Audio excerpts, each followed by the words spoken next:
जय श्री राम, जय श्री कृष्ण, जय हर हर महादेव। आज मैं आप लोगों को बेटी विदाई की बहुत ही भावुक गीत सुनाने जा रही हूँ। अगर मेरी गीत अच्छी लगे तो मेरे चैनल को सब्सक्राइब कीजिएगा, लाइक कीजिएगा, शेयर कीजिएगा।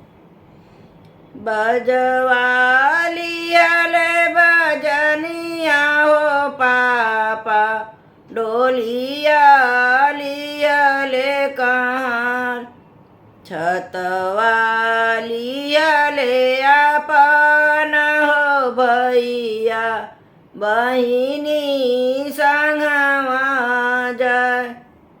जहवा जहवा डोलिया ए पापा, रोकेला कहर, डेगे डेगे अपन हो भैया, बहिनी के समुझ।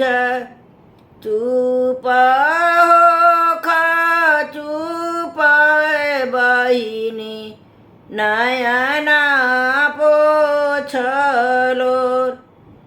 बाबा के धनवाए बहिनी, देबो बाटवाय। पापा के धनवाए बहिनी, देबो बाटवाय। चाचा के धनवाए बहिनी, देबो बाटवाय। अपन धनवाए बहिनी, देबो बाटवाय। बाबा के धनवाए भैया, तुहारा होई जाय। पापा के धनवाए भैया, तुहारा होई जाय। हम दूर देसियाए भैया, सिंदूरवा के हो आस।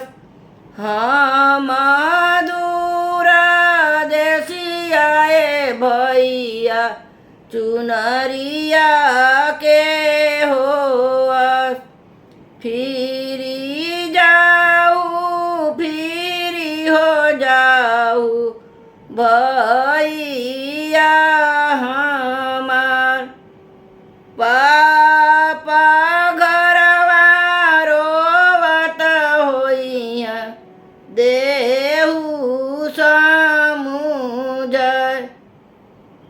मम्मी घरवा रोवत होइया, दे